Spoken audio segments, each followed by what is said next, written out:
I didn't hear from Postal Dave or from Greg.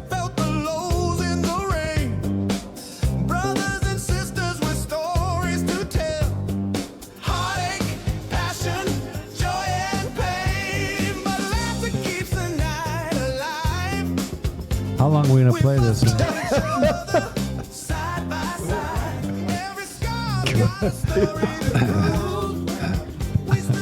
How's JJ allow this to happen? These are too impatient. I'm actually enjoying the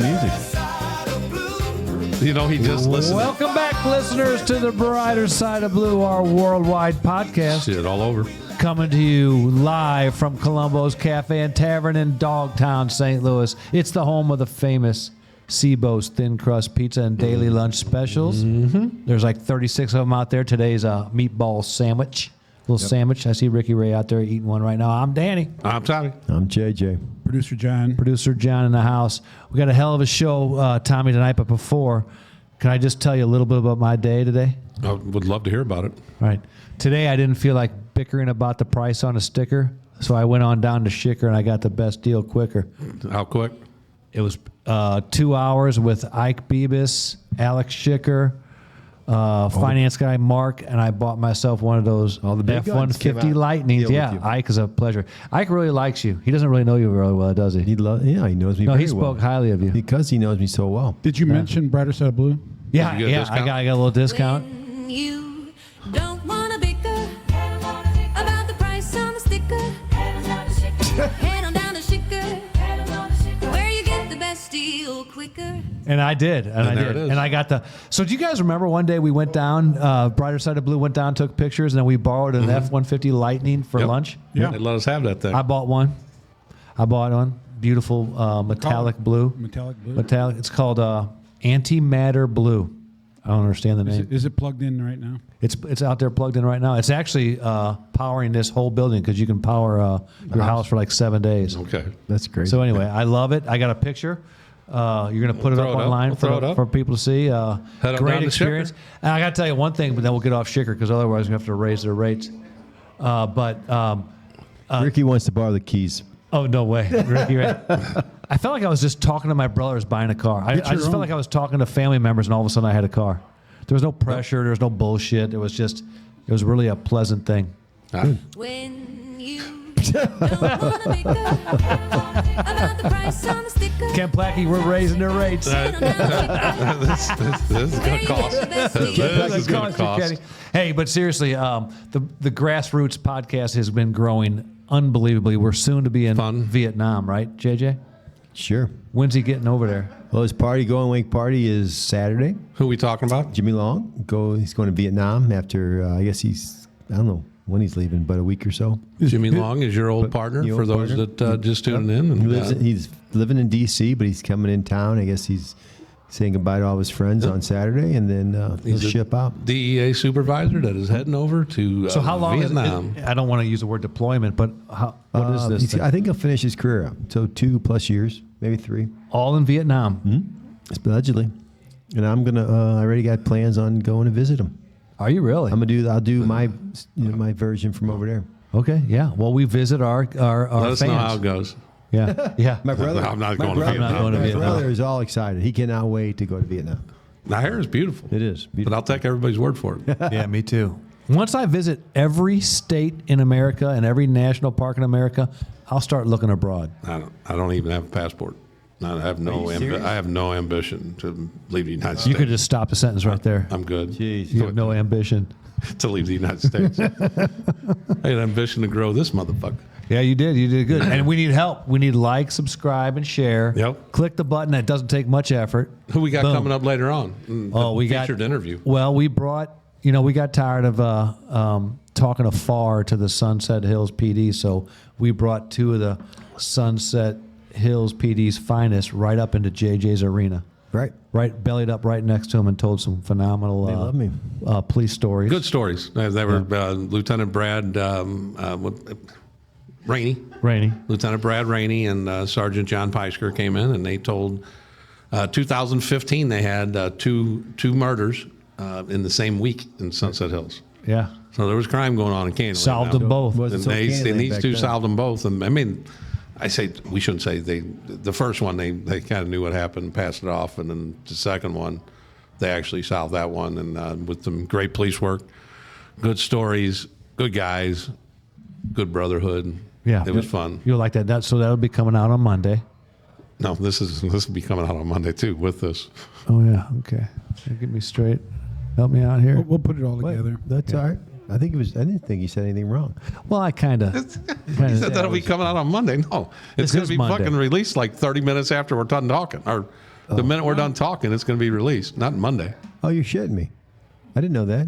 I thought you said we're going to every Monday we're going to do a show. I What did the too. fuck are you guys talking about? No, you did. Oh, The interview we did with the two detectives. They're coming out. It's coming out Monday. That's right. what I That's what I fucking said. That's what we said. No. But Oh. no.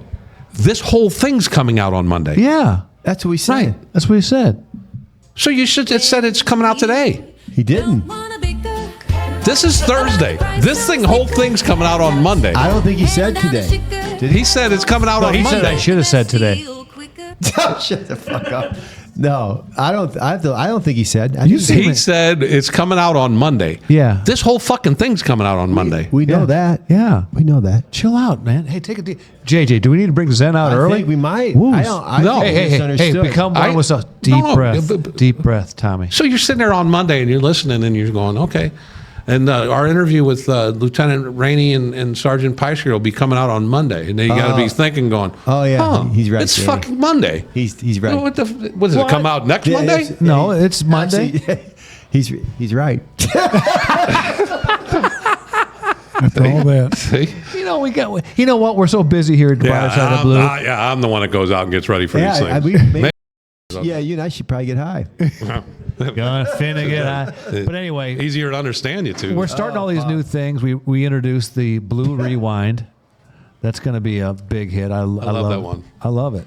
Digging into the vault of past episodes and bringing out the Blue Rewind. So I guarantee you that little snippet we just went through, that'll be on a future Blue Line. That'll be on a future Blue Rewind. Is that coming out Monday? You two savants trying to figure out what Monday is. I just feel like you're being hard on us. You know what we do? We change every freaking week of something. This time we're gonna go live. Then we're not gonna go live. Every fucking week we got something we gotta do different. For our listeners keep over track. all across the world, just so you know, on a daily basis, Tommy calls one of us and says, "I got a new idea," and he changes things every week. We do something different. So now we're bad people for saying You know, it's this is funny coming out about on it. I Monday. can pretty much guarantee that. I think he knows that you can't call us till 8 a.m. No, that's not true. Me and Text, Tommy's talking text. 6:15. Oh, he knows not to call me before 8 a.m. or text Yeah. me.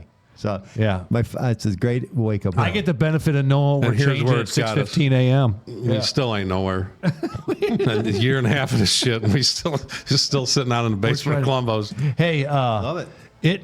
It's becoming increasingly clear that Mayor Brandon Johnson hates the police Oh, this dude is on a roll, isn't he? because he's not He letting wants up. to be eradicated. I even got a song for this little. For Brandon Johnson, now he's calling law enforcement a plague or something. Is that It the needs term to he be. used? It's something that needs to be eradicated. Well, What's his law approval enforcement rating? needs to be His approval eradicated. rating is like 6. 6, 7, I think. That means so should we go with These family raining members. bullshit, or should we go with the GFY? Well, here, Brandon Johnson, Brighter Side of Blue. We have a few little songs that Tommy came up with. I got a little playboard here. Pick two. You want me to pick two? Yeah. You know, I think All right. family members. Let me don't go with give this one approval first. rating. So, and that's the lowest ever. There you go. Mayor Brandon Johnson. This is what we think about you at the Brighter Side of Blue. Yeah. He's so It never works, And then- Mayor Johnson. here we Every go. time you And then this defund one, the baby. police, it never works. That's my favorite. Yeah. You know what? If they should shut down. They should just walk off. You don't want Yeah. us just walk off the street. See how that goes for you. What a dick. Let me ask you something. When he gets carjacked, who's he going to call? I mean, he has to call 911. Crackhead. Yeah. I guess he's going to have to. I get a kick Get out of my- these people. They want to my defund blood the police pressure. until they need them. Then they want. Then they want him This there guy in takes it to 2 another seconds. level, though. He won't I mean, stop. he just takes it to another level. I get it, but, people don't like us and whatever. But this guy, he wants to eradicate the law The plague enforcement. of law enforcement. How are you How dumb is he? I feel so bad for our brothers that blew up in Chicago that have to put the badge on, risk their lives. How about New York's about to do the same thing, though? With that, with Mamdani or whatever his name is. Yeah, I hope that doesn't happen anyway. I just hope the voters are smarter than that, come out and say this is just too stupid for even us. Yeah, it is. It's unbelievable. They said that Cuomo's catching up in the polls. He's running as an independent, I I'm believe. not a big fan of his either, though, but we're not political. We are not. I was just better than I was just pointing it out. Yeah. Yeah, anything's better when this. Well, when you literally hate the police, we're actually not. We're going to talk about you. Yeah. You know, if you just subliminally don't like us, Cuomo knows he needs the don't police. say something. If you're going to call us a plague, that needs to be eradicated, and we're a pro law enforcement podcast, we are going to kind of come at you. We kind can of holler strong. at you in a minute. Yeah, we're No question. going to make songs about you. You got one more, Tommy? Yeah. You got one more? What do you Should I got? do that one? No. I like All right, come on. No, hold on. Let me see what I want to put. Let me see what the last one for him, right? Oh, I'll play that one. Okay, hold on. You are physically repulsive, intellectually retarded, you're morally reprehensible, vulgar, insensitive, selfish, stupid, you have no taste, a lousy sense of humor, and you smell. You are... And you smell. Yeah. That's So, it. All right. But he's welcome to come on the show and tell us how he's come to this decision that law enforcement is a plague and that needs to be eradicated. So anyway, Sure, it's rational. I'm sure it's rational. I'm sure it is. So at this point, Tommy, do you have anything you want to bring up before I go to this day in history? I got one thing to say. Yeah, please do. I got two things to say. I'm not going to get too deep in the first one, but I had a ride along from the show, listen to the show. I'm not even going to say his name yet. Great guy, works for another police department. Wanted to do a ride along, and he did a ride along last night. I'm not going to get into it right now, but did a ride along with my guys, with mobile guys. And after he got off and on his way home, I called him and said, what do you think? He goes, I'm putting my application in this week. So we'll see how it goes. I told him you really need to think. Well, tell him what he witnessed, what you guys endured last night. Well, he got to see a homicide scene. The guy shot in the head in his car. We went up there. Also, we got. I didn't want to get into the whole thing, but we did. He did see a bunch of You're dope, about 3/4 bunch of of the way guns. through it Yeah, already. I know. Bunch of guns. And we got his car stopped with drum magazine, but big bag of fentanyl, and then we also had a guy that robbed a drug dispensary. Got him. A weed dispensary. Weed dispensary. Yeah, what did I say? Drug. So what you just said there, I just rung out in one car stop, you got a drum magazine, a gun, Three guns on that. three one. guns, and a bag of fentanyl. Right. So a bag of fentanyl could kill like thousands and thousands of people. It was like I would say, the size of a baseball with pills. Oh my goodness gracious! And then a drum magazine that wasn't to be peaceful. So You guys have had a good week, dude. you guys a good I mean, week. you guys for hit being a that- plague, you guys are Right. had a great But week. you know what? They went to a neighborhood that was not used to that, and so a lot of lights came on, and it's kind of cool to talk to them and tell them what's up, and they're very Know that thankful. you're out there working. Yeah, when they they're were real sleeping. happy that that we did this, and I said they're not. We got this. Don't worry about it. Nothing reason to be nervous. This isn't from your neighborhood. It just kind of went into your neighborhood, so it worked out. But But yeah, he had a pretty. It was a rainy day, rainy night, so it was kind of sketchy a little bit, and it still had all this stuff. And the funny thing is, I told the guy that he was riding with, I said, "Do not do anything. Just go. Let you be the sis guy. You just kind of follow everybody else around." That didn't work out that well, but it worked out. I mean, So he had one hell of this ride along guy had one hell of a night. I think he had a good time. Yeah. He just went home to his wife and said, "We're moving." Yeah, and I hesitate. Yeah. Oh man, but I really don't. I didn't want to talk about it till it actually happens, but we'll see if he does. I That's told still, he was impressed. I said you really need to think about this, dude. This is a big move. But I think it's also neat for the podcast because the guy started listening to our podcast, reaches out to JJ, and the next thing he's doing a ride along just to see if he wants to go to the city, and it might happen. And when Yeah. if he decides to do it, I'm going to mention his name. I'm going to talk about him. Well, we're going to bring him Right. on. I love to bring him on. So What is the 8th district now? Fifth district. It's the 5th district. But basically the 5th. So the districts I think he would have the most fun in would be the 5th and the 6th. They're all interesting. It just depends on what you want to do. Every day can be a different adventure. Right. Yeah, That's the one great thing about being a policeman is that you never knew what you were going to get into that day. 100%. Well, I think as a detective, you usually did. You usually had some kind of a game plan of what you wanted to do that day. But as far as being a policeman, you just went to work and you're like, something's going to happen. Right. Today. I don't know what 100%. it is, but something's going to happen. Any update on these jerk-offs that are riding these ATVs and motorcycles the wrong way on one-way streets and on sidewalks? I worked last weekend. I'm working this weekend, and there hasn't been any sign of them. Oh, they're coming, brother. It's going to be a beautiful weekend this Well, weekend. I think we set the tone pretty good for them, so hopefully they don't. But you see that the slideshows are hitting everywhere, and that was a big thing in the news. Yeah, I saw that. Yeah. And it's crazy. And I actually think we're ahead of the curve because I think they know that. I think we got them, not 100%, but we've got them away from downtown, so they're not coming down there because they know once they leave there, we're going to spike them. So I think we're way ahead of the game. It's just like everything else. They won't address the slideshow until Right. 3 people get killed. Yeah, and that's But terrible. every city's I'm not blaming the. I'm just talking about the public. Right now, they're like, oh, why you got to harass these people? Why you got to do this? Why you got to do that? And I think a lot of the public's mad, but wait till a couple people get killed. And then And it's then gonna it'll be be. I'll be honest. I think the downtown area is starting to make a big shift To the good side? The good side. And one of my buddies works for Peabody Coal. He's a big wig at Peabody Coal, and they're threatening to leave. And I said, we played golf with him this week on Monday, and he said, "I go, dude, have you been paying attention? Have you had any issues lately?" He goes, "No, we haven't. It's been good." So he doesn't want him to move. He's trying to. I think they're in negotiation, but I think they're going to stay. I hope. But he says, "Yeah, it's been much better." Good. I just. We'll see. Quick shout out to the mayor. I'm an optimist. Oh, the mayor. Quick shout out to the mayor. It seems like there's been a slight turnaround, and I don't know if it's state control, the mayor, a little bit of both. Combination of both. Mobile Reserve And of course, Mobile Reserve, all 10 of you.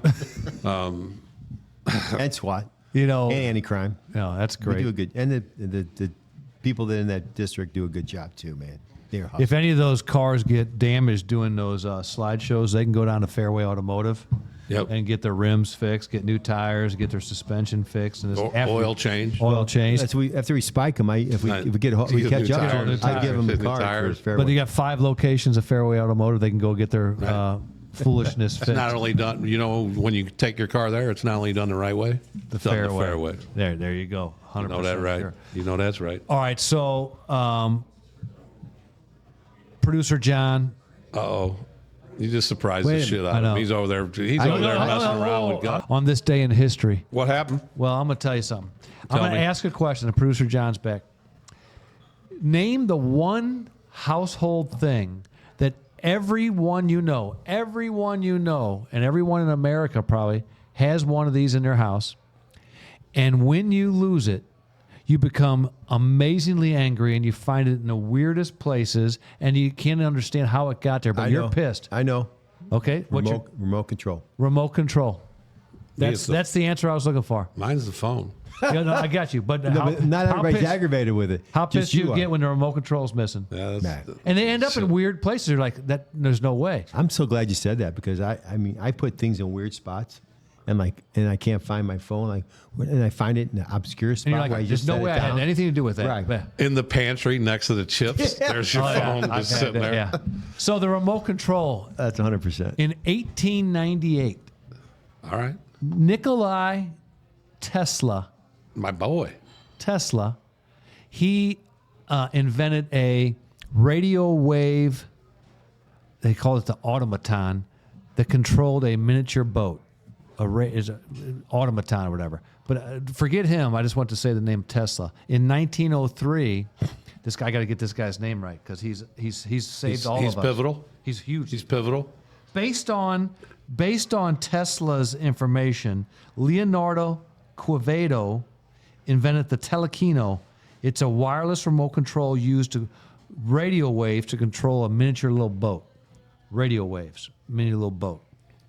Okay, so his idea turned into 1956. Robert Adler developed the first wireless TV remote that used ultrasonic waves. It wasn't until 1980 that this infrared remote control was developed. and we haven't been the same since. When did we become lazy bastards? When did they came popular in this country, though? What year? 1956. No, I mean actually, it became a household thing. Oh yeah, I don't know. In the 60s, probably when. No, it was not a household thing when we were growing up. No. Nobody had a goddamn remote. Right. Yeah, when did color TVs start? I remember we got one that had a zoom thing where you just hit the zoom and the picture got bigger. And that was like the cat's meow, and I was like 10. Yeah, you're right. Hey, then when we had that's like cable, you had to go to the 77. box and press the buttons Right. on top of the box. No, the first cable we got had you had to turn it, and it had like 33 different channels you could put it on, and you actually still had to walk up and turn it. Yeah. And Even then the button cable. one. I remember when my dad, we had a basement where we made into our family room, and I remember my father when we had cable, and he'd yell my name, and I'd be upstairs, Jimmy, come here, you guys see, Jimmy, come down here right now. So I'd run down the steps, and I go, what's up? He goes, you change the channel for me? Press the little button. Get you all excited. I was Like you're missing something? I fell for it like maybe 10 times, but no. But yeah, he'd always do that. Hey, and he'd try to pull that on everybody because he didn't want to get his lazy ass up and change the channel.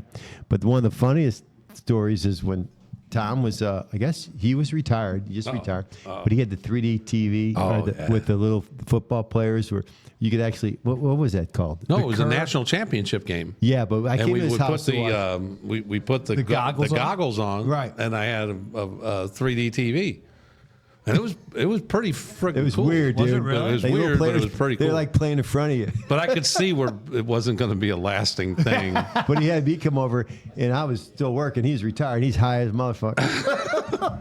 And I'm watching. He's like he's totally into it. I'm like, this is really fucking crazy. Did you all have these things, or just? Yeah, Well, you we needed all the the glasses. glasses. Then you Yeah, had to turn the yes. glasses on. This is Did you back. ever see it? It was crazy. No. It looked like little football players playing right in front of your face. It was pretty cool. It was wild. It didn't last. Could for you a while. imagine life without this? No, absolutely not. It'd be There'd be horrible. no watching TV. You just watch your phone. You'd never. You wouldn't. You wouldn't switch channels. Good point, Tommy.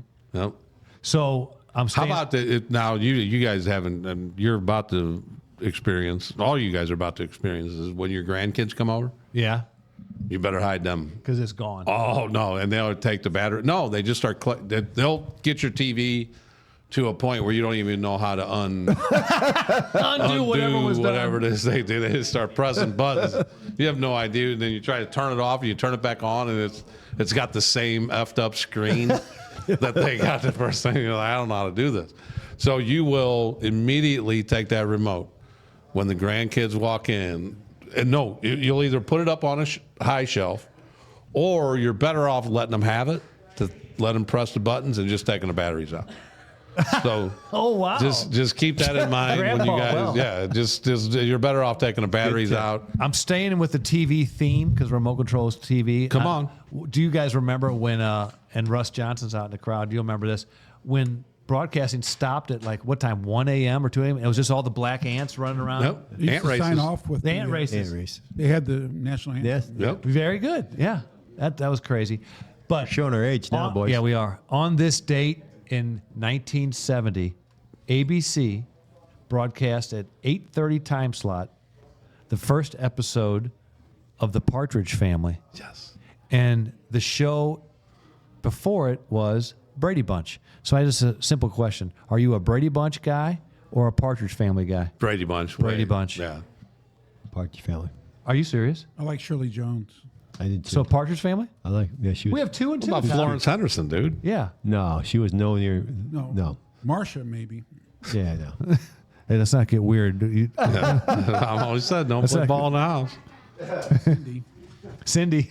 You know what though? I probably watched Brady Bunch way more just because it seemed like it was more. I didn't like the Partridge Family at all. Oh, you did? You didn't like Reuben? No, didn't it? funny. Ruben was Wasn't awesome. it the Monkeys? And then they had the redheaded based off guy, of the too. Partridge Family or something. John liked it because they had the redheaded drummer or whatever, Yeah, Danny Bonaduce. Danny Bonaduce. He was now that was a character in real life. Yeah. Yeah, when I was a Danny Bonaduce. when I was a liquor control agent, I went up and asked this guy for his ID in this bar, and he goes, "I'm not giving my ID to Danny Partridge." I felt this tall. John, turn it up real quick. Turn the thing up. Oh, he's got some shit. Okay.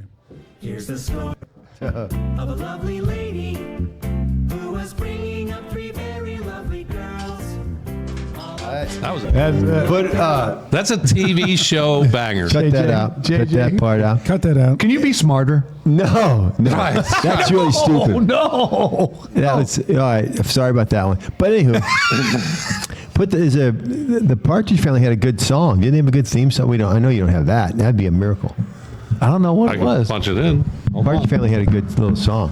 While you're punching that in, Tommy, can we give kudos to our daughters? It's National Daughter Day today. So, Mary Beth, I love Is you. it really? Yeah, text my daughter. Love you, girls. Yeah. Yeah, text my daughter. Yeah, Shit. National Daughters Day. You know what other day it is today? What's that? I heard this on Sue's News on Yeah. 97.1. It's National One Hit Wonder Day. Shit, I'm down. Well, I thought it meant, I didn't know they were talking about music. I thought about guys who did one hits. Yeah, That's what I Tommy. thought, too. That's exactly That's what what Tommy Tommy does. Yeah, I thought about Tommy. Yeah, exactly. You ready, JJ? Yes, sir. We feel it when we're singing a song. Traveling along, there's a song that we're singing. Come on, get happy. That's a good tune. That's a good tune. That's the Partridge Family. That's way better than that was absolutely That's better. terrible. I like that. That's exactly terrible. I'm going to put that on my playlist. If you need any accounting services, if you're in the cannabis field or just any tax service, go see Marty Bird, Dr. Dussold at Avail Professional Services. He will hook you up. Yep, he knows money. Ask him for some pens, too. Oh, yeah. John He gave us a shitload of pens. Yeah, John stole his pens every time we went to his office, period.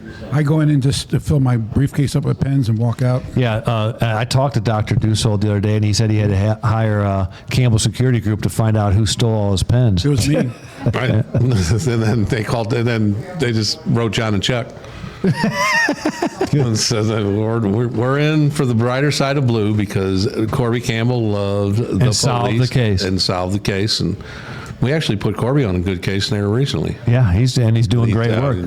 Feedback's incredible. Killing it. Yeah, so that's Killing how, it. That's how he rolls. Need some protection. CampbellSecurityGroup.com. Yeah, buddy. Hey, JJ. Yes. You sitting on a Zen? Are you Zenful? I am, but I'm a little run down. So I think tomorrow I'm going to Prime Performance. Oh, yeah.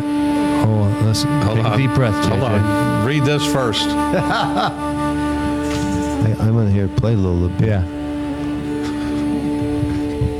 This is my favorite Yes. song. Oh, hail JJ, don't quit. Go ahead, JJ. Happiness is not something ready-made. It comes from your own actions. Happiness is not something ready-made. It comes from your own actions. That's it. I like it. I don't really like it. Dalai Lama said I that. like it. Dalai Lama said that? I don't know. I just made that part up. I think he might have. Should have stuck Because I was going to give it a second listen. He was JJ. He was about to be down with it if the Dalai Lama said I it. was 100%. It might have been. I can't remember. Oh my God. Okay. Well, thanks, JJ. Did you guys see where and this happened a minute ago? That sucked, but thanks. Where those guys? There's 4 people. They went up in them Catskill Mountains in New York, and they decided. I mean, I guess they had a pre-plan. It was a horrible plan, but they were going to do mushrooms and then go enjoy the wilderness and hike up in the Catskill Mountains and really get into their inner being and the whole bit. But it didn't work out well for them. So they do, I'm sure they were one of those, they just eye up some mushrooms, which is dangerous right from the get-go. Wait a minute. They were just grabbing them up They're out of the nature ground? mushrooms? No. They brought them with them. Okay. But so there's mushrooms that you can buy that are like in candy bars that you know exactly how much you're getting. Yeah. But then there's other ones that you just put them in your palm and you're just like, that's about enough. Yeah. And so they went that route. Well, and I'm just saying, when you do hallucinogenics, that you need to have a plan. And one of the plans is that not everybody needs to be doing hallucinogenics. Somebody has to stay. Like a designated driver. Like when you go out boozing. And you're like, okay, a lot of people are going to get, they're going to drink, but they're going to have fun. And the designated driver makes sure they all have fun. And then you have that one guy that might have too much, and he makes the whole night miserable. Yeah. Same with hallucinogenics. If that one dude has too much, you're off. Now, can you imagine being the designated driver where everybody loses their mind? Everybody gets all busted up. But there was no designated driver. Well, they didn't have. They didn't think that far. They was like, hey, somebody needs to tone down their intake. They all went. Hey, we're gonna have it. We're gonna have a hike. We're gonna do a good hike, and we're gonna get deep with nature. Well, they end up all freaking out. They're all having a bad trip. And they one of them somehow reaches the rescue people at the basin of this mountain, and it's through satellite somehow. Well, 3 rangers come up. They find these dudes. They're all fucked up, and they had seen a bunch of crazy shit. Bigfoot. Right. Whatever they seen, but when they got them, they bring them back, and then they get down to them. I can imagine these 3 rescue people are like, "What the fuck are these guys talking about?" Well, they get them down to the base, and the one guy had left his keys. The only car they got, the keys were back up there. So Back at the top of the mountain? So one of the rangers had to go back up and get the keys. Oh my God! Now I'm okay with the fact that you want to like experiment with certain shit, but these guys owe some money, right? All the manpower for getting right. They got to get fined or Right. I'm down for whatever, but you do something silly like that, you need to lose. That's a bad mushroom trip there. That's a bad trip in general. Did they get fined? I don't know. Well, did not say in the story, Probably. but the story was tremendous. I was digging the story with each paragraph. I was like, this is getting better. This day in history in What happened? Hold on a second. Come on. Hold Come on. Hurry up. I can't remember the year.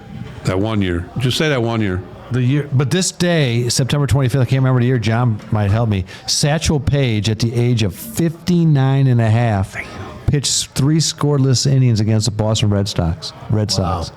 59 and a half, he went on the mound. Wow. The only hit he gave up was Carl Yastrzemski, got a double off him but didn't score. No kidding. 59 and a half years old, he's out there hurling in the big leagues. Carl Yastrzemski, my sister used to date a guy from Boston. And back in the remember the Bucky Dent days? Yeah. Bucky Dent days? So I was in grade school, probably 3rd or 4th grade, something like that. Well, this guy's name, I forget, I think his name was Blair or whatever, but his family was tight with Carl Yastrzemski. Yes. Like tight. I had a bat that was given to me, to Tommy, best wishes, Carl Yastrzemski. Wow. It was his bat. And I went and played ball with it and everything. But anyway, when that year was going on, and I forget what year, it was in the 70s, and there was the tight race going on between the Yankees and the Red Sox. Well, if the Red Sox go to the playoffs, it's already been orchestrated. I'm going down there with my father. We're going to meet Carl Yastrzemski. Wow. We're going to do the whole bit. And Bucky Dent just Changed everything. Changed everything. crushed. I mean, I remember that as a kid. It just ruined my life. I was going so well. I was going to meet Carl Yastrzemski. I was going to Boston for the playoffs. Wow. Well, he doubled off Satchel Paige. Lucky he had like 3 career home runs too. Right. He was a defensive. Just happened Wow. The to bad F up thing. my life. Musings at the microphone with producer John. Do we have Is it anything? the microphone or the microphone? Yeah, I can't believe you caught that. I was hoping I kind of slid it on by. Right. And I'm the one that gets busted up. But go ahead, John. You are. He's going to promote some. Right. What do you got, producer John? I think of if you want to go with the sharpest person tonight, it's been me. Say- With your Monday bullshit. Says you. With your Monday silliness, now you've frown. I mean, I think it's pretty. What do you I think got, it's pretty producer evident John? you're having a bad day. He's babbling. Karen from Columbo's asked me to hawk these new Guns and Hoses. Oh, it's that time of year again. They sell them here. Columbo shirts. They come in like 6 colors. Yeah. It's got the dogs on the police dogs. It's on the go back, time. I like it. Firemen. That's pretty cool. Yeah. Police dog and a Dalmatian. That's pretty cool. And it's got the Columbo's insignia Yeah, on I it. just realized that. And I love that also hat have- right there. That's a good looking hat. They have chapeaus also. Put that right up in the camera, Johnny. What's that hat? What's on the front of it? The dogs. The dogs. Pretty cool. Who let the dogs out? Police dog and the fire Time to dog. go. Yeah, it's pretty cool. German Shepherd and the Sean Mazzola's in the house tonight. Yeah, he'll be on. He's still hype here? it up. Left. He Still might here? still. Yeah, he left, but he will be coming on to hype the event. The Guns and Hoses. Good. We're invited back apparently, Oh, nice. so Good. We'll see about that. we'll see. We'll see if we can. Joe Bonamassa playing that night next door. So. Oh, okay. What else you got, Producer John? Well, I want to say hi to my friend Denny Skaggs. I talked to him last night. Denny was a retired police officer. Tommy and I work with him in the Central. Great guy. Great guy. Great policeman. Great guy. He's going through some health issues. Ooh. But he's fun to talk to. We talked about Robbie Rebstock, who Heffley came on and talked about. The Yep. guy we chased all over town for Yep. several weeks. And he told a good story about Robbie giving him some information down in the first. But every time Robbie would give him information and Dennis and his guys would go out and lock the guy up, Robbie would drive by and say, "Hey, fuck you, I'm the one that did it." And apparently it never caught up to him. So, but Get enemies. hello, Denny. Denny's been a faithful listener. Yeah, he's a great fan, and and Dennis was a great detective. Yeah.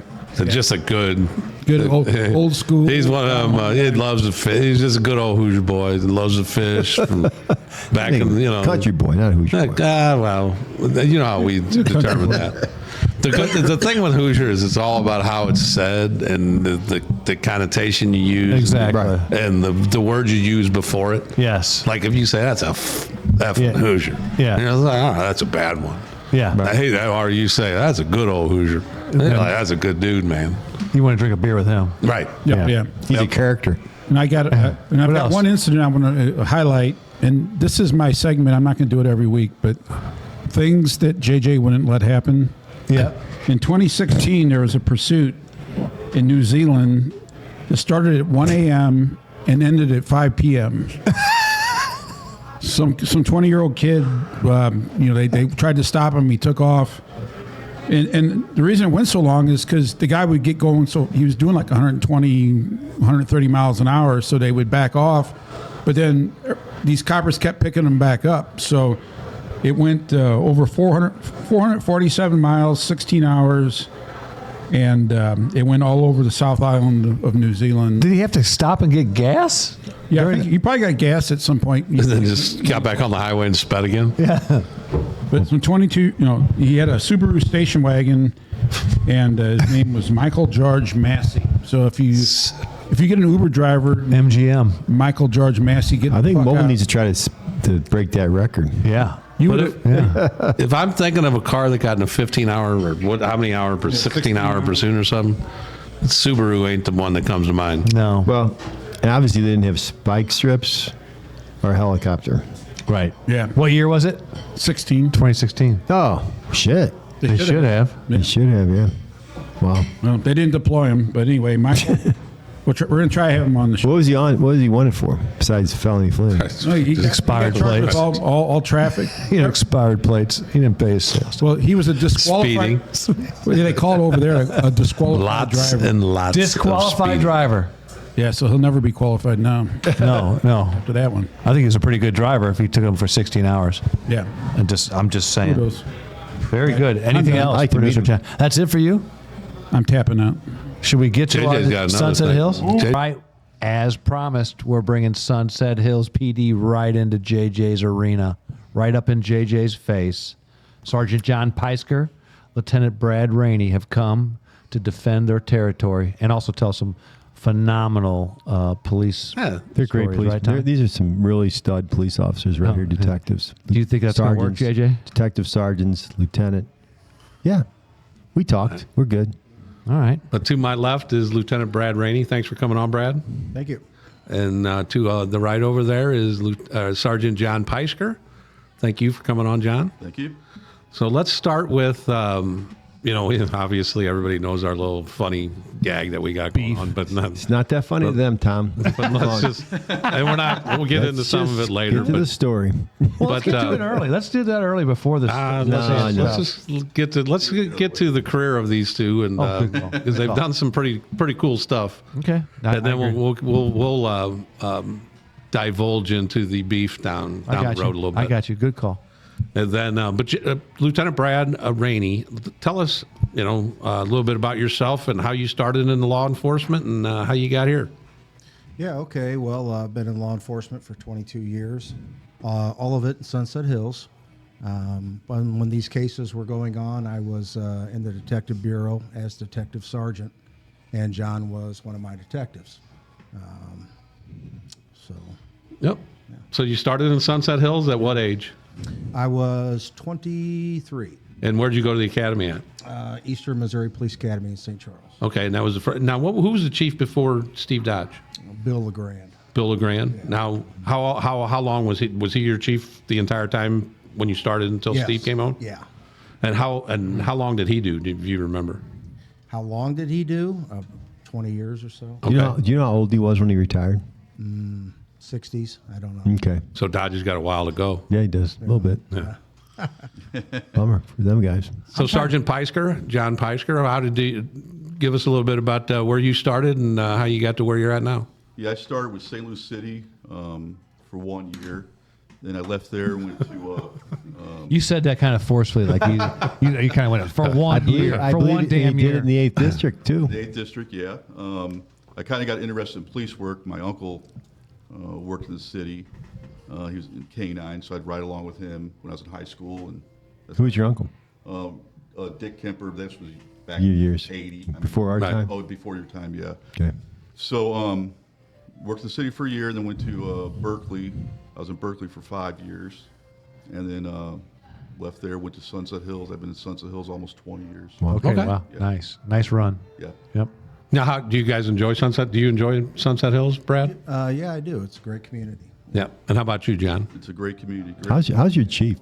He's all right. All right, He'll do, yeah. I heard his office got vandalized, but we'll get to that in a little bit. He got some name tags changed and whatnot, but we'll get to that after the stories. But Is there an investigation going on that? We'll talk about that later. We can't comment. we'll divulge Well, an that open later. investigation, you can't comment. Right. Yeah. Go ahead, Tommy. No, but one of the reason I talked to Brad, and one of the stories that I remember from back, it was 2015, and it was when a wife, an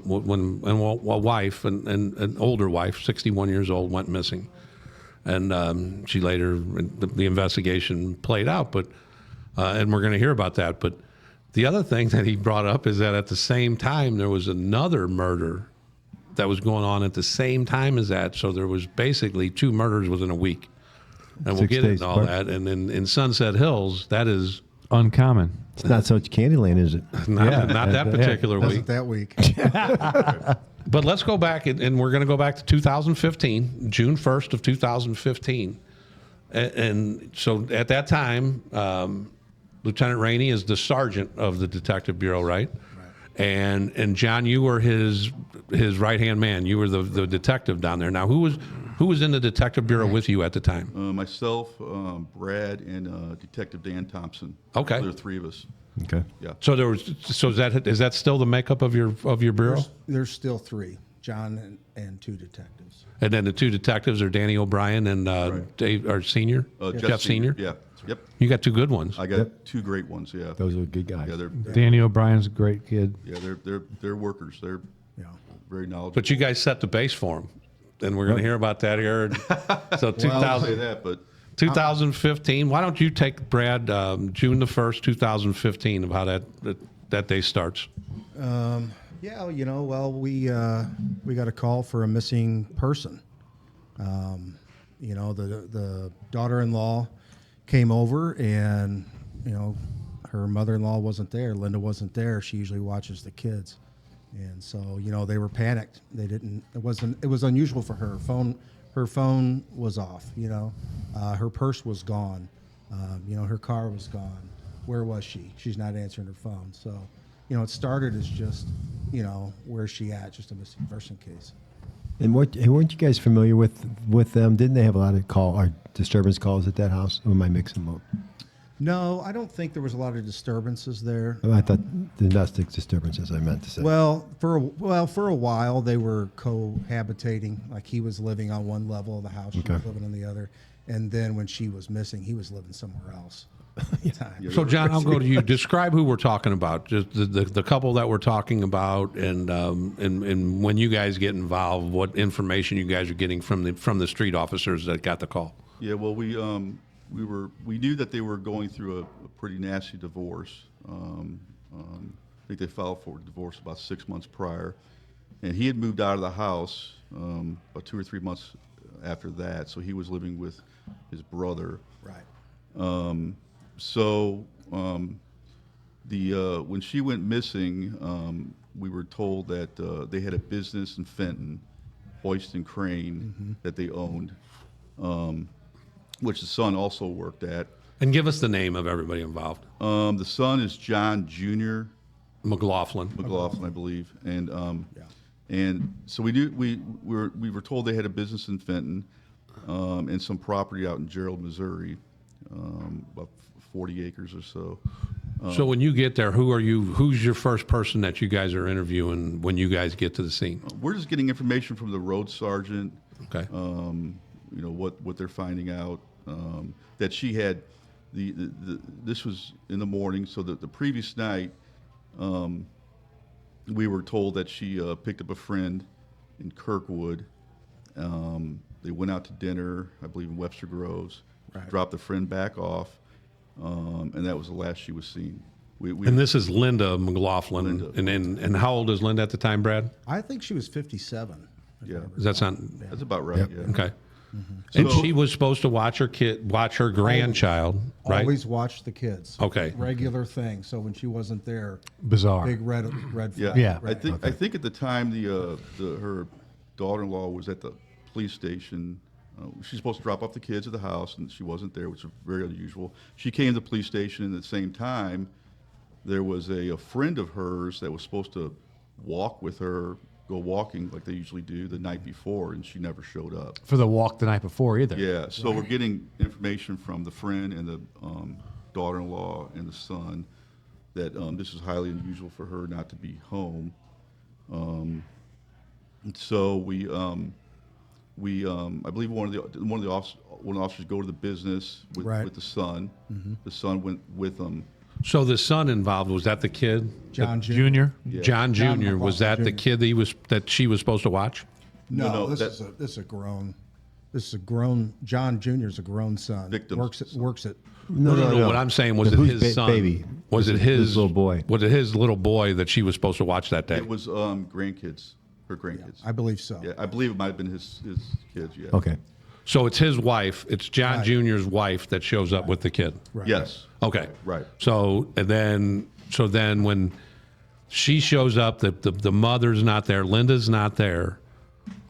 Does she call you guys, the police right away, or does she call John Jr.? I think they tried calling her, and the phone was off, and they tried calling John McLaughlin, the husband, and he wasn't answering his phone. Where was her car?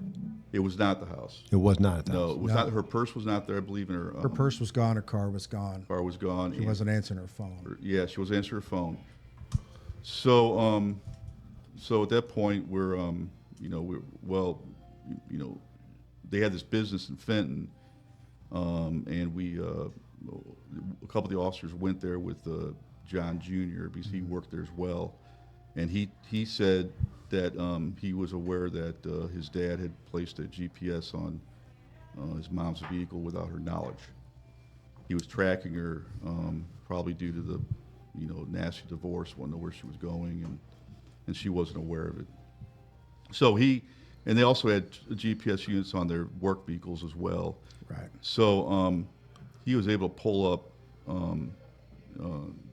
information on the computer where the GPSs were at that time to see if he could locate his mom, and it was shown to be shut off about 11 o'clock in the evening at the business. At McLaughlin, Hoist and Crane. So Yeah.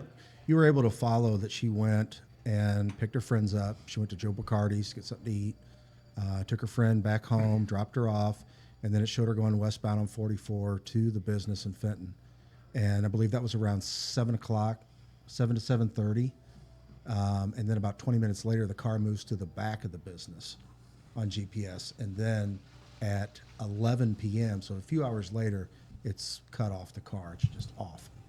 And the batteries don't run dead on those. This was hardwired in. Hot clues.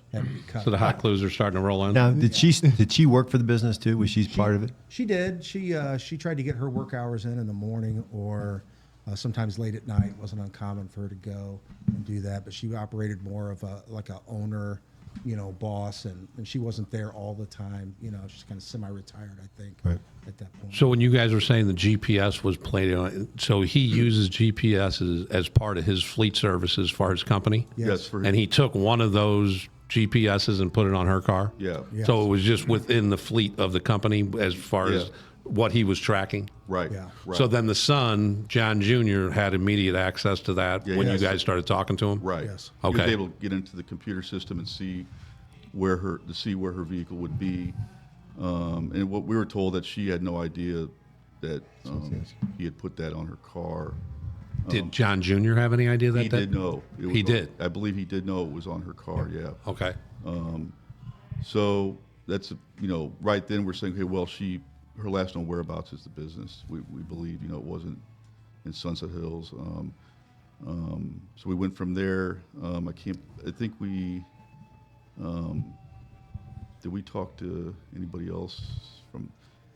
Let me ask you, was there any, they were getting divorced. Was there any, Yeah. other than they didn't like each other, or was there a third person involved that was one of them having an affair? Well, there Or was some financial issues, I believe, and he was wanting. They filed for divorce 6 months prior, and he was wanting to buy a house and wanting her to sign paperwork, and she refused. She didn't want to do that, I guess, till the divorce was final. He was claiming she was, I think, taking money out of the business, gambling. So there's a lot of financial reasons why they were. From what we understand, why they were getting a divorce. They were set to have some sort of negotiation hearing about who gets what and how much about 3 days after her disappearance. Okay. And so this was right before this court date that she went missing. So were the road officers, or you guys, either one, aware of how many calls? JJ had mentioned there might have been some calls at this house earlier. Had there been calls there, or? I can't say for sure. I don't know. I don't think there were many. Okay. From what her friends told us, he had there might have been some abuse, but I don't think we had many calls over there, from what I understand. She did get an order of protection out against him. Okay. Yeah, I think he had threatened to electrocute her through a door handle. Through a door handle? Yeah, like she would just grab the door handle in the house and get electrocuted. Right. She was afraid he would do that to her, and so she. So this is obviously, and then how quick is this when you guys are finding out that this divorce possibly has something to do with it? Is it pretty? That day, the day we went missing. So now, how do you guys approach him? And what's his name? John Senior. How do you guys approach him? When do you guys approach him? Well, John Jr. had went out to the property in Gerald, which they owned property out there, I think 40 acres, and they had a cabin on it. Franklin County. In Franklin County. Yeah.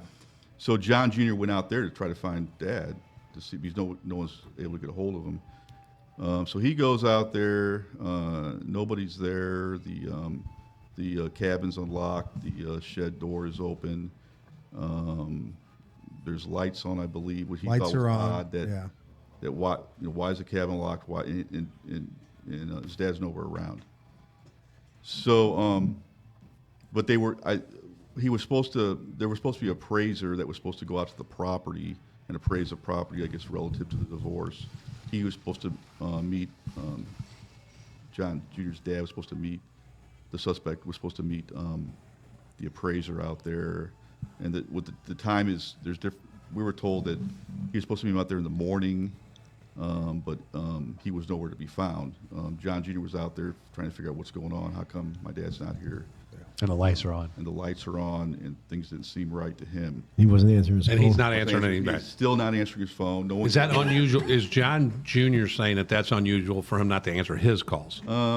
I don't know. I don't know about that. Okay. I'm not sure about that. Initially, when they called John Sr. and asked him, "Hey, have you seen Mom?" He just said, "We don't talk anymore. I don't see her. I haven't seen her." And then after that, he couldn't really get a hold of him, from what I understand. Okay. So yeah. Yeah. Do you guys get to talk to him? Oh yeah. Yeah, we get to. Yeah. So we when head do you out guys there. finally get a hold of him? Well, Brad and I head out to the property, and we head out there to see what's going on. We get out there, and was John Sr. there, or did he? No, he wasn't there. He wasn't there yet.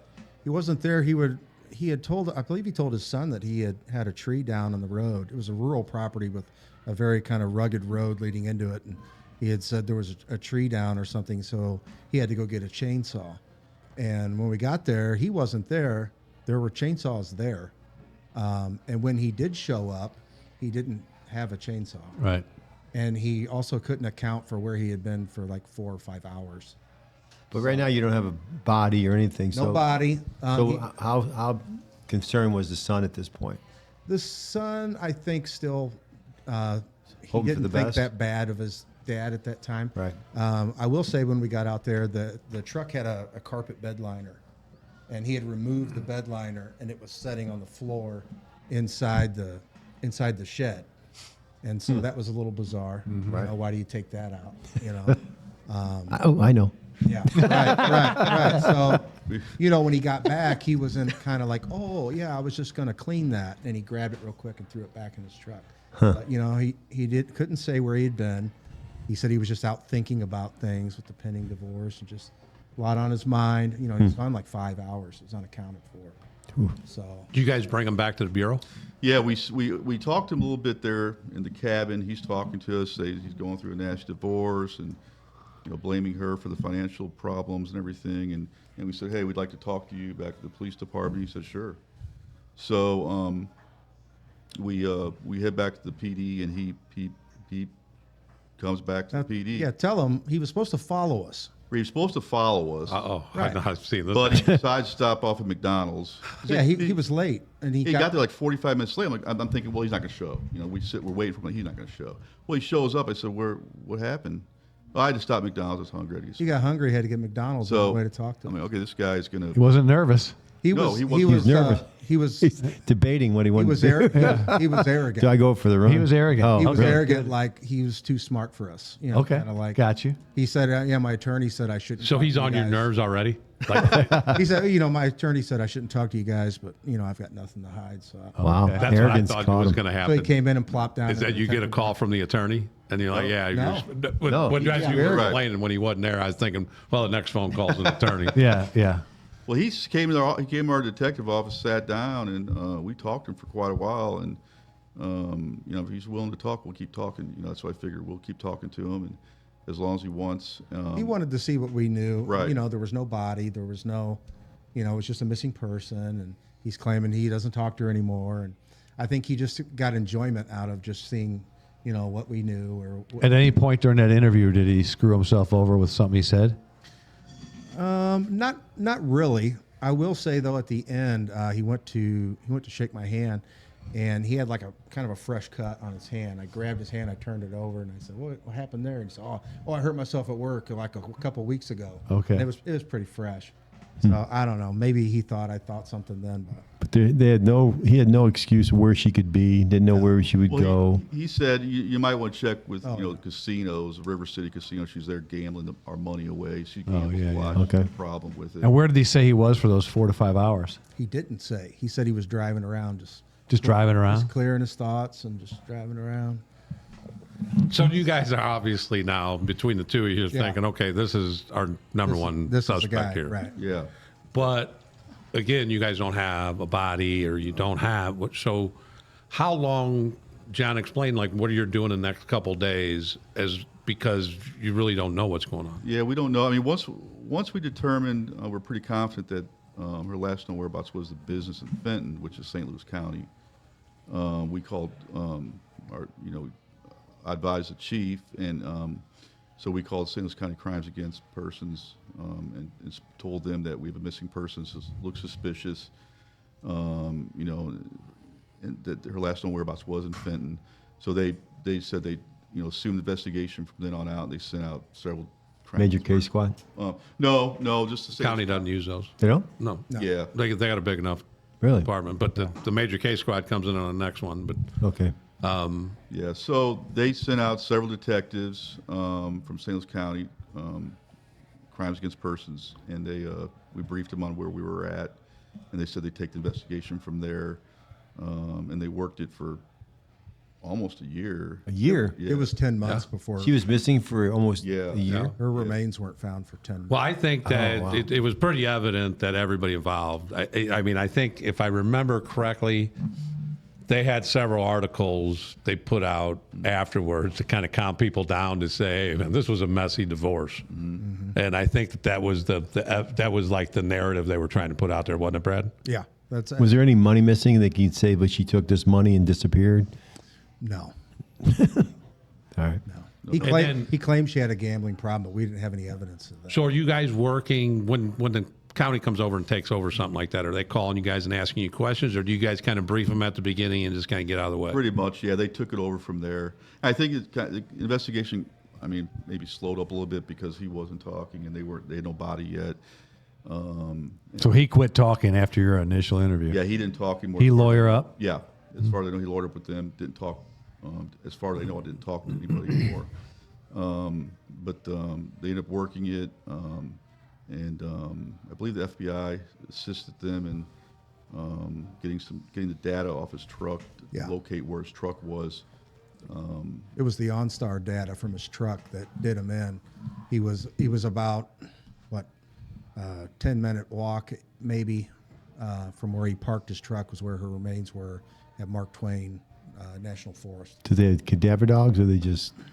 They actually So and just elaborate a little bit on that, Brad. So from your knowledge, how did they catch? The county takes it over, Yeah. and then how did that investigation go? Just kind of summarize that up at how they found the body and everything.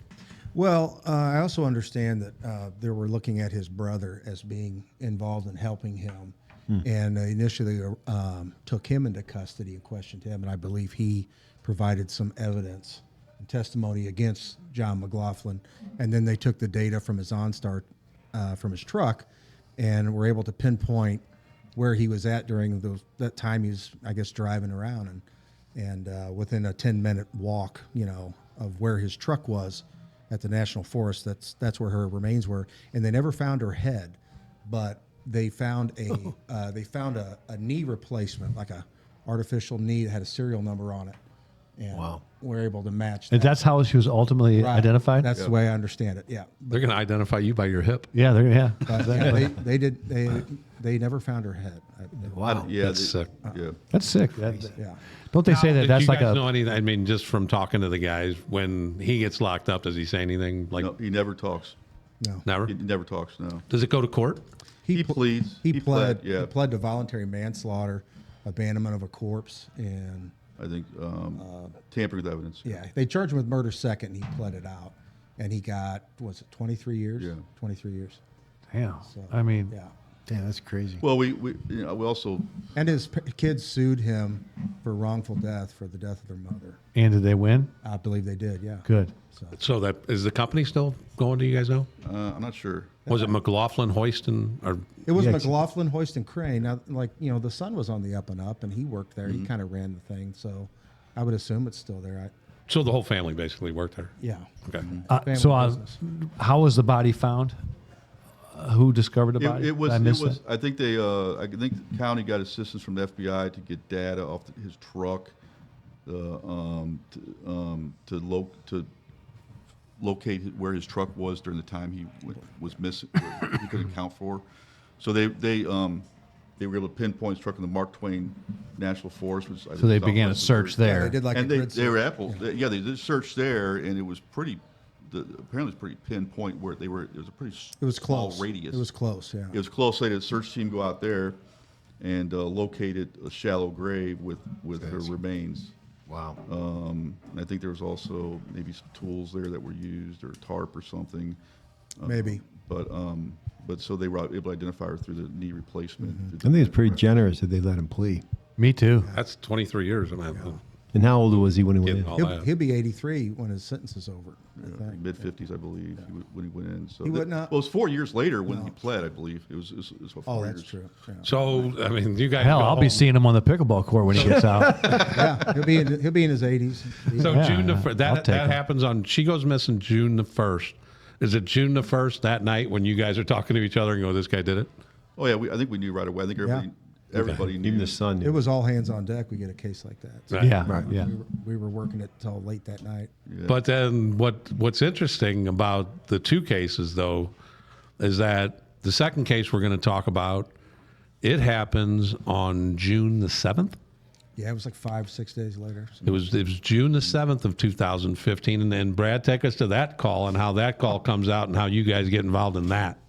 Okay, I believe wasn't that a Sunday, John? It was a Sunday. It was a Sunday, so we weren't in the office. The road sergeant calls and says, I'm at Terry Tobey's house. She's passed away. We did a check the welfare. The neighbors were concerned. They found her body. And at this time, we're all very familiar with Miss Tobey. She was a very sweet old lady. She had some dementia, and we had dealt with some calls with her dementia, thinking things were lost or stolen. And a couple times she had come into the station to report something. And so most all of us were pretty familiar, And how old? She was like 80 something. She was 86. 87. 86, 86. 87, yeah. So anyways, the sergeant calls and says, hey, she's dead on the floor in her bedroom, and she's got some blood on her head, and there's some blood on the bed, and she's laying right next to the bed, as if she fell and hit her head. Yeah. Right. That's what because they didn't touch her body. They didn't really move too much. There was no weapon present or anything. And so they said, being that it's Terry Tobey, and let me back up for a minute. She had some issues with grandchildren. One was in prison, and one was had been staying with her, and there had been some allegations that maybe that they were, sponging off of her or taking things from her, and so there was a little bit of history there, and so the sergeant said, being that it's Terry Tobey and the situation with her family, can you guys come on out? This looks a little suspicious. And we're like, yeah. So we come out. I come out. The Emmy comes out. Emmy, of course, starts to move her body a little bit. We start looking at the wound on her head, and he pulls her hair apart like that, and there's a perfect bullet hole in her head. Bullet hole. Holy cow. So what? Yeah. So exactly. So obviously we got a homicide there. I call my other detectives in. I call the chief. Everybody comes out, and we ended up activating Major Case Squad to start that investigation. So. Wow. And then, so John, you get called out that day too, right? And Brad says the Major Case Squad gets involved, but you guys start to get some information in the Major Case Squad. How long does the Major Case Squad and you guys work together? The Major Case, we worked with the Major Case Squad for 5 days. I think usually the Major Case Squad will do 5 days, maximum 5 days. If it's not resolved, then they turn the investigation back over to the police department. So we did 5 days with them, and during that time frame, we're looking at the grandkids, because about a year prior, Miss Tobey's daughter-in-law and granddaughter lived with her, and there were some domestic issues there we responded to relative to Miss Tobey stating that they're stealing from her, stealing her medication, and eventually Miss Tobey wanted them out of the house, so we, kicked them out of the house, and that was about a year prior. So we start looking at them, as we have, the house, the house, we didn't know if it was didn't appear to be a burglary or anything like that, but she did have a little what would you call it, like a clutch purse, a little Her purse was gone. leather clutch Right. pocketbook type thing that was missing from the house. So like, okay, well, that doesn't make sense. So, but there was No forced entry. no forced entry. The rear door was always unlocked because she'd like to sit on the patio, and when her friend discovered her. The rear door wasn't locked, but that wasn't anything unusual.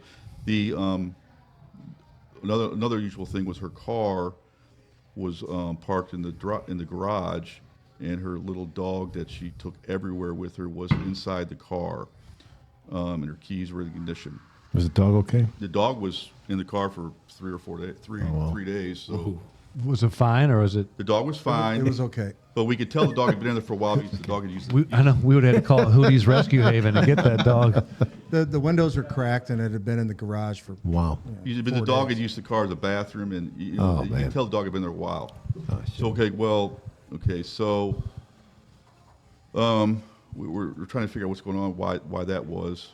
But so we started looking at the granddaughter. The granddaughter was was down in Kentucky, had left, was in town for a few weeks at her mom's house. She lived off Minnesota in the city. So she left town the day that Miss Tobey's body was discovered.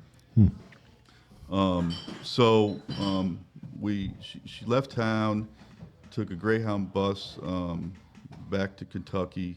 She drove to St. Louis, but her car broke down here, so she took a Greyhound bus back down to Kentucky. And we checked the major case checked video at the bus station, and you see her carrying what appears to be Miss Tobey's clutch pocketbook. Well, we purse. We thought that was it. So like, okay, this is something here. So several detectives make a trip to Kentucky to interview the granddaughter. They interview her. She shows them the clutch purse. It's not the same one. So we rule that out. But she does have a Miss Tobey's garage door opener, and she said she tried to visit her the first week of June, and Miss Tobey wasn't home. She went over to the house, but she said she wasn't home. So that led nowhere, and the grandson was currently incarcerated in prison. So At the time of her death, he was incarcerated? yeah. So that kind of was a dead end. But a lion's share of the initial resources went to investigating the granddaughter. That was the prime suspect. Major case focused on that. And what they really did well for us is they cleared her as Right. a suspect. We didn't have to go to Kentucky. Right. So there was a lot of work that needed to be done to clear her. And so she was cleared by the time they left. Right. Okay. Now, Who'd that leave? Well, there was a neighbor that saw a white mid-sized vehicle in her driveway on June 4th, which was the day she was killed, which we later determined was the day she was killed. So we got a white vehicle where, possible suspect vehicle here. And then, so that we ended up talking to another person that's associated with the granddaughter. Brought him in. He had a white vehicle. He's the one who took her to the bus stop, the bus station. We talked to him, and he had a history. He had just got out on a murder charge, and What's his name? do you remember his name? Chuck. Chuck. We went by Chuck. So I feel like you were lying there. I feel like you just threw some shit out Let's there. go with Chuck. Yeah, We we're don't going with fact check, Chuck. but They go won't ahead. know. There's no fact checking. You on pulled this shit. Chuck in. What happened? Yeah. I don't So we talked to him for a while. And he's got a white vehicle. He took the granddaughter to the bus station, and he's got a history. And he had just last few days painted his car black. Yeah, spray painted black. it a different color. Like, okay. So that looked pretty good. Yeah. Now We're on to the next suspect. Spray painted Right. black. So Who do you think he is? Earl Scheib? We brought him in and interviewed him. we interviewed him. And taped interview. We ended up ruling him out. Well, we still looked at him until we got information on her handyman. He So- surrendered his cell phone data. Right. We got his cell phone data and everything. So he was pretty cooperative. He Oh, was yeah. He was pretty cooperative, but he certainly looked good for it. Oh, you start spray painting cars Right. after murders. That's a hot clue. But you guys had mentioned the handyman. How do you guys get that information, and how's that roll in, and what happens? Okay, well, she owned a little I guess, a little apartment, 4-family apartment on Mardell down in the city, and she did not, didn't do the maintenance on it. She had a handyman that she hired, and he lived there rent free, and he, took care of the fixing up of the place, helped collect the rent, whatnot, gave it to Miss Tobey. And the handyman had a close associate, which it was Mark Patton, and Mark Patton was a kind of a sponge, he hung around his handyman friend and tried to pretend that like he was a big shot at the apartment, and he was borrowing money from Miss Tobey. I mean, she had a soft heart, he would give her a sob story. He would play up his disability. He used oxygen. He was in his early 60s. He used oxygen. He had cancer, and he would play off of her vulnerabilities and stuff. And so he had been kind of sponging money off of Miss Tobey. The handyman had got some free loans from Miss Tobey. And Major Case did talk to those guys, but I think really the focus was just on the granddaughter in the early on, and I think they were kind of overlooked in the beginning. And once the granddaughter was ruled out, we took a lot harder look at those guys. Yeah, the handyman had a pretty good history too. And tell them their history. And the handyman and the gentleman that kind of that lived on Mardell, that lived there rent free, kind of doing work on the property. Those two had been friends for a long time. The suspect Patton and this gentleman that lived on her property. They've been friends a long time. They had been in prison together in 1968 in California, and they both broke out of prison and ended up in St. Louis. And while they were here on the run, they ended up kidnapping a gas station clerk on Broadway and driving him out to Jefferson County and dumping him out of the car and shooting him. Then they went back in. Went back into prison on that charge. So they had a history. They were capable. They were very capable. Yeah. But like Brad said, when Major Case, a couple of the Major Case guys interviewed these two, we were still kind of focused. So they were prison escapees and then shot and killed They didn't kill him. They just shot a guy. They just shot a guy, and then they're still out and about, huh? And then in addition to that, the handyman had killed 2 other people, I believe. Well, really? After he had got out on the case from the kidnapping of the clerk, he ended up shooting 2 people in a bar and went back in. He claimed it was self-defense or something. And he got out of it? And he got released in 09. That was 76. He did that. Escaped from jail, killed people. They're out. Yeah, I don't see a problem. No. So suspect Patton and this guy, they've definitely got the history for it. They were both, they both do Miss Tobey. How did they know to get a hold of Tobey? How did they come across Tobey? That just because of the apartment? Somehow the handyman had got connected with her down in the city on this property and said, "I'll take care of the place for you." Gotcha. So she had no idea who she was. He was already kind of fixing things for her down there, and he said, "You know what? I'll come live there, for rent free, and just take care of the place for you. I need a place to live." And so she agreed to that. So, but it started out he was just kind of fixing things for her. Right. And his buddy Patton, the suspect, had lived in one of the apartments, one of Tobey's apartments, and then moved out. So he wasn't living there anymore. But he was like Brad said, sponging off Miss Tobey. She had bought a car for him. She gave him a check for a car, and she was writing him checks. And I think him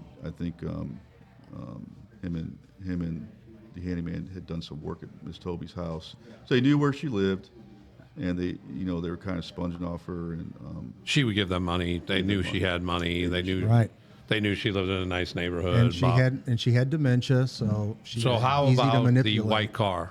Is there do we find a white car anywhere? The suspect Patton had a white. And what's Patton's Cadillac. first name? Mark Patton. Mark Patton. Yeah, he had and a white he's the Cadillac. friend of the handyman who's on oxygen. Yep. No. Mark's on oxygen. Well, he is when he wants to be. Yeah. So he's, Are we all plays on that up. oxygen? Right. He'll play that up, but Yeah. so Pat had a white Cadillac Eldorado that Miss Tobey helped pay for. She helped him. She bought it. She bought the car. Basically.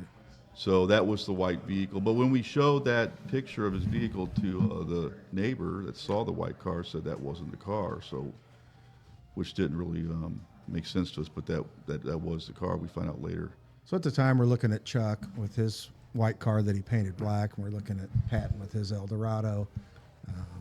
But we were pretty focused in on Patton at that point. now the major Patton case and- squad, like you said, they're only there for 5 days. They cleared the granddaughter, and then they kind of lead. And then it's left. just you two, right?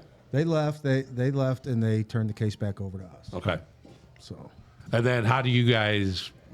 John? Solve What's it. the big break that the piece of information there? Like these are the guys. Well, what happened was we bring in the friend, the handyman that lives at Tobey's apartment. We bring him in and interview him, and he's not saying much. He's not saying he doesn't know anything about it, playing stupid. And then he eventually tells us that Patton called him on the 4th and said, "Done deal. I shot her." So he starts to give us further information that he didn't want to get wrapped up in it. he didn't want to get wrapped up in it, and he was trying to distance himself from it. But he started talking more, saying that the day of the murder, after Patton called him, Patton came over to the apartment with Tobey's clutch purse, a gold letter opener, and her checkbook, and told him to get rid of it. He said, "No, I'm not getting rid of that." So Patton left. And then Patton called him at some point and said he had got rid of the gun, threw the gun in the river.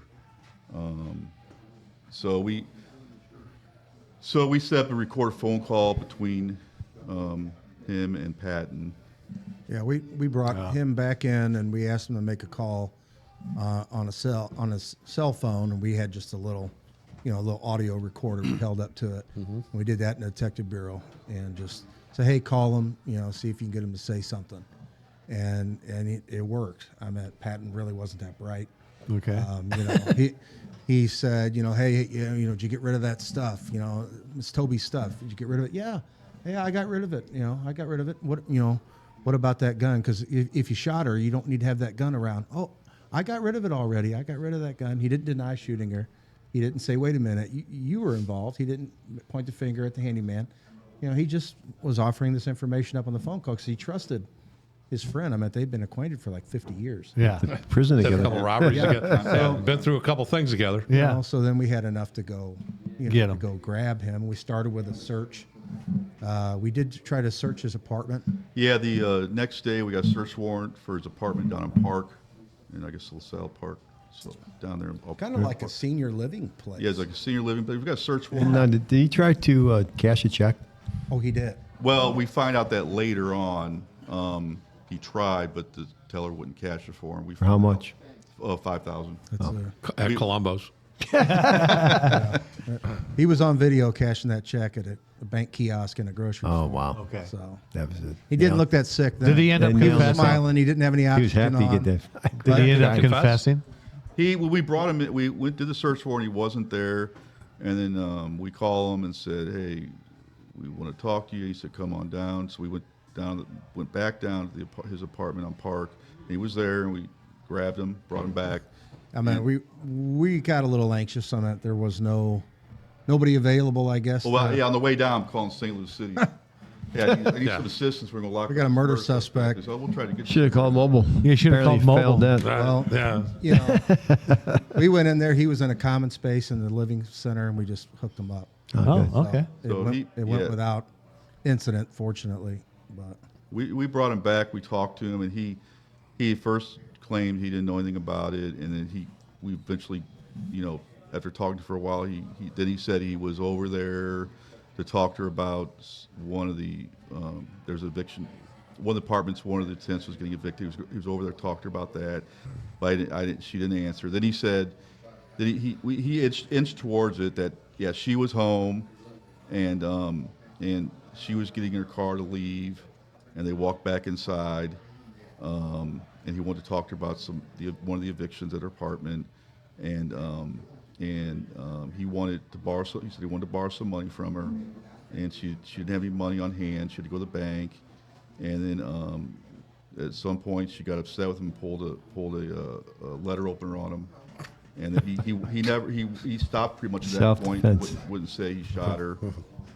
Started putting the blame on his buddy, the handyman, and all this. But that would answer the questions, with his car being there in the driveway and the dog being in the car because she was getting ready to leave. He ordered her out of the car, back inside. I personally think what happened is she said no to him. She had said yes. I'm not giving you no more money. I'm not giving you any more money. I want you to leave. Yeah, and that was the end of it. And that pissed him off. What convicted? We got warrants issued. We went to the county jail to serve him. He had his shirt off and he had his little oxygen tank on a pull behind cart. Of course now. Yeah. And he's walking around the cell and he sees us and he starts, motherfuck you guys, fuck you. Running his mouth while we're reading the warrant to him. And, he ended up dying in jail. He had cancer. He died in jail for his trial. Before the trial? Before the trial, yeah. Look at that. 3 or 4 months later. About 4 months later, he died in jail. Yeah, wow. within 4 months, he had died of his own natural What's a causes. good thing, because he probably would have been cut loose again to go out and do more shit since he was, he was an escapee. How about the other guy? Did you charge the other dude? We didn't charge the other dude. We presented it all to the prosecutor. They just issued on Patton, and we did ping their phones. Patton's phone was there at Toby's house. Handyman's phone was not. Okay. It was down in the city on Mardell the whole time. So the handyman knew about it, but didn't. Handyman he knew just about did it. what He friends did- do, and I'm not going to. We did have one call in. Until he was asked. Right. We did have one call into the Crime Stoppers. The Crime Stoppers. You do the Crime Stoppers with major cases there. One call came in and said you need to look at Mark Patton. Oh wow. It was probably the handyman. It was probably the handyman. He wanted to be He warned. said, I wanted you guys to figure this out on your own. I wanted you guys to catch him on your own, but, you haven't caught him yet. So I think you wanted to throw us. Poor Miss Toby was dead. Now he needed more money. Money from the Crime Stoppers. Yeah. Lisa Pashota. But there was one last crime that we're going to talk about, and that, by the way, that's a hell of a couple weeks there, Yeah. brother. Yeah. That's some good. That's a good 2 weeks in Sunset Hills to cover those next two one? cases. Would you call it destruction of property? No. When the command board of the Sunset Hills Police Department. Insubordination at the minimum. That is behind the chief's desk, and it lists all the people Officers. he's got under it, and at the top of it says Sunset Hills Police Department. Got you. Apparently, after our episode last week, somebody broke into the chief's office, and now it says Candyland.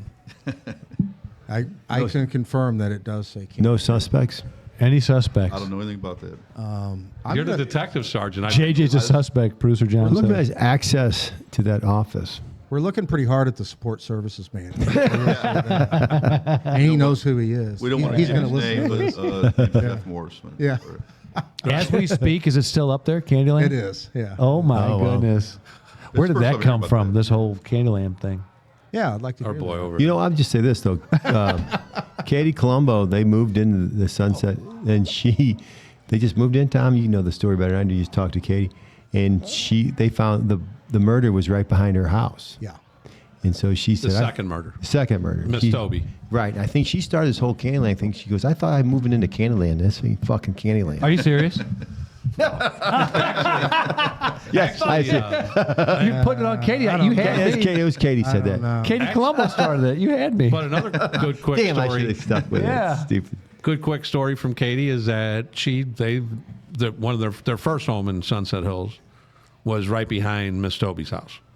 And that was the first night they had left their kids home alone. Oh my goodness. Was the night that she was that you guys had determined whatever night the next morning there was all the police cars were there.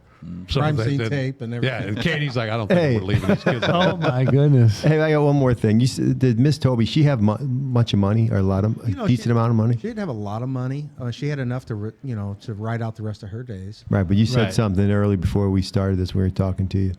It was her body that stayed into the morgue Yeah. for 30 days before Yeah. anybody claimed her. That's true.